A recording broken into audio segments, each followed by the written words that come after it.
Ciao amici, oggi vi parlo della pellicola Kodak Vision 3 50D, presentata recentemente da RCE, che sapete che è il più grande mercato di usato fotografico garantito che abbiamo in Italia, il quale mi ha chiesto di testare a fondo la pellicola, vista la mia esperienza ormai pluridecennale nel campo dell'analogico, del banco ottico, delle pellicole di medio, grande formato. Leggo dal sito ufficiale la presentazione della pellicola. La 50D è una pellicola bilanciata con luce diurna a bassa velocità. Tra le pellicole Kodak Cine è quella con la grana più fine e garantisce immagini incontaminate e pulite che sono pieni di colori e dettagli. Come le altre pellicole della famiglia Vision 3, offre una latitudine di posa senza rivali, con estrema flessibilità in produzione. Si rivolge ad un utente, ad un fotografo un po' più tecnico. Sì, è vero, questa è una specifica che io ritengo valida, perché potrebbe ovviamente stuzzicare la curiosità, potrebbe stimolare la voglia di mettersi alla prova con un 50 ASA. Non dimentichiamo che fino a insomma, che per decenni la Velvia 50, la Ektachrome 64, parlando di diapositive, erano le regine incontrastate di colori e di grana fine, e purtroppo mettendo sull'altro piatto della bilancia una latitudine di posa molto molto ristretta, colori sgargianti, alto contrasto, ma lettura nelle ombre pochissima, le alte luci facilmente bucabili. E allora invece una pellicola cinematografica è quello che metterebbe d'accordo i due mondi. Sarà davvero così?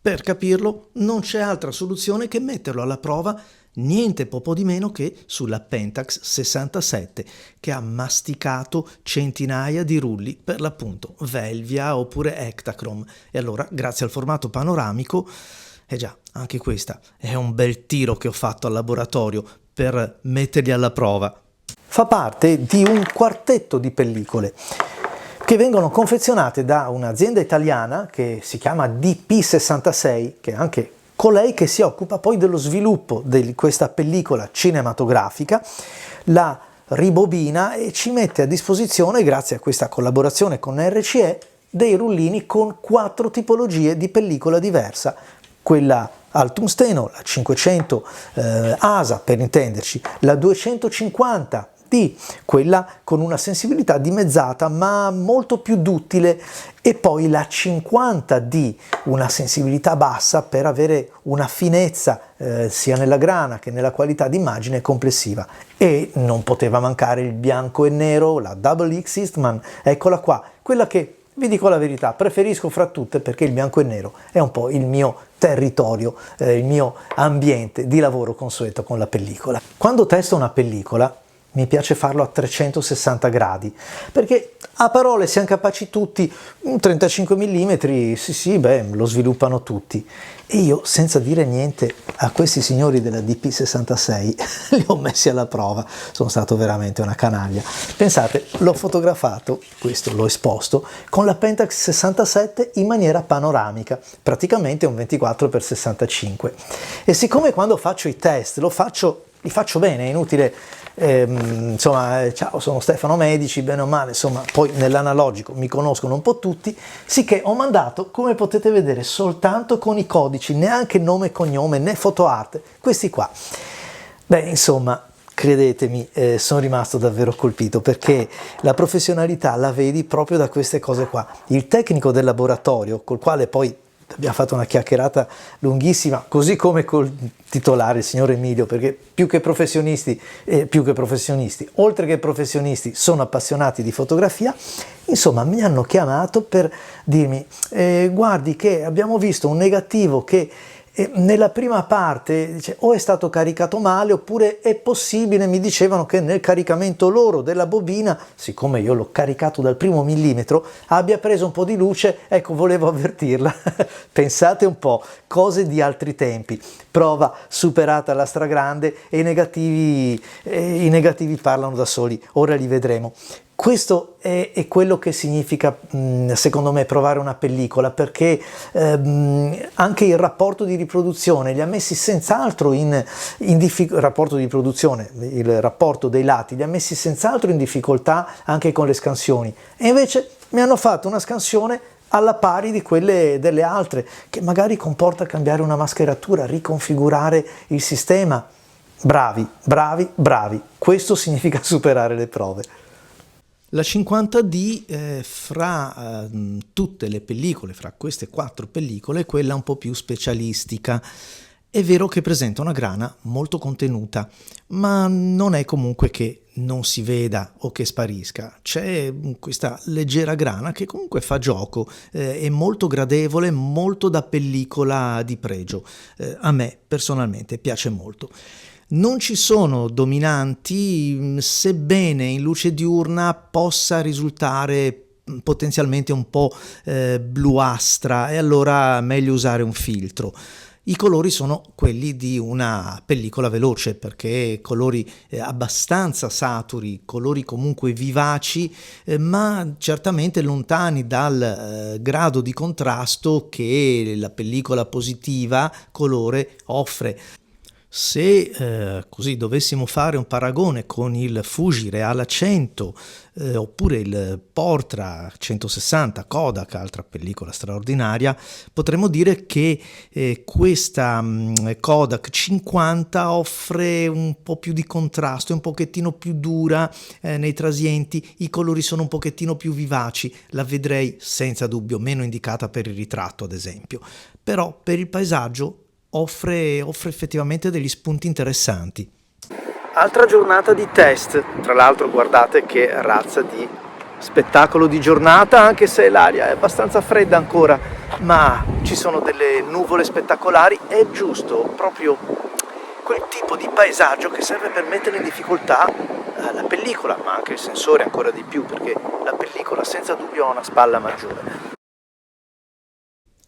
La latitudine di posa è ampia e questo consente anche di lavorarla in post-produzione in un viraggio bianco e nero che non sia quello digitale, cioè tanto bianco, tanto nero e i grigi sono un po' a spasso. Qui c'è la possibilità di recuperare un'ampia gamma di grigi, poi ovviamente ciascuno rafforzerà secondo i propri gusti il bilanciamento tonale, ma mi è piaciuta molto anche nella conversione del bianco e nero. Adesso parliamo un po' dei negativi.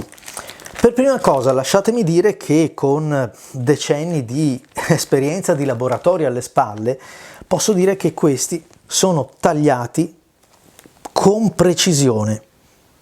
Guardate che capita di tutto, a volte i vostri negativi, i nostri, tagliati di sbiego, tagliati male, soprattutto poi quelli, pensate, su un rullo da 120, perdere una porzione, ma per carità, questi sono tagliati bene e sono anche confezionati bene. Poi starà a voi metterli magari in un pergamino, in un sistema di raccolta e di archiviazione che sia più durevole nel tempo. E quindi avere la scansione, il file già pronto, che tra l'altro è anche una bella scansione, perché sono dotati di una macchina molto professionale, e vuol dire essere avvantaggiati, aver già il file da condividere, oppure se volete da stampare, oppure se volete da elaborare ulteriormente. Però mi raccomando, questo è un appello che faccio a tutti, soprattutto ai giovani: andate a ritirare i negativi, non lasciateli lì, questa è la parte importante del vostro lavoro, è qui che avete impresso il progetto, lo sforzo, la ricerca, questa è la parte più importante, fra le altre cose è la parte che resterà anche fra 100 anni, fra 200 anni, mentre un file digitale, magari un JPEG, non sarà più leggibile perché ormai è obsoleto, questi no. La scansione che viene fornita è una scansione di qualità. Alle spalle c'è uno scanner Noritsu di quelli ultra professionali, anche se mi è arrivata voce che la DP66 è pronta ad un importante investimento in una macchina scansione di quelle definitive, molto performante e anche molto costose. La scansione è molto fedele al negativo, sebbene sì, qualche curva si vede che è stata applicata, il che è un bene per chi si avvicina al negativo, intendiamoci. Anche una leggera mascheratura per rafforzare la definizione sembra far capolino nel procedimento di scansione. Quello che si percepisce maggiormente comunque è la maschera di ritaglio automatica che lo scanner applica per porzionare il negativo, rendervelo diritto e senza parti nere.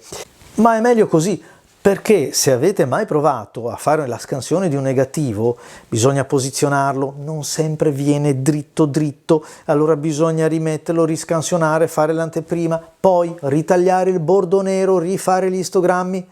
Molto meglio averla pronta come ce la fornisce DP66, assolutamente. E poi, in qualsiasi caso, se fra quelle che avete ricevuto, pronte per stampare si intende, ma ne voleste fare una fotografia un po' più grande, un poster, una stampa fine art, quindi con una densità di pixel maggiore, beh, a quel punto basta chiedere al laboratorio una scansione più profonda di quelle tipo professionali. Avrete un file più grande, ma ve lo potrete spendere con delle immagini per l'appunto stampate più in grande.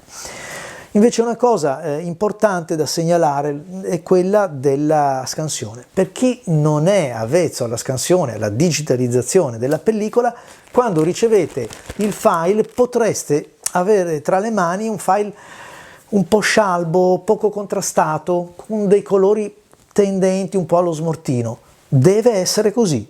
Quando avete una scansione lineare, siete voi che decidete il grado di contrasto, senza andare a bucare i bianchi, senza avere delle ombre chiuse troppo profonde che non recuperate più.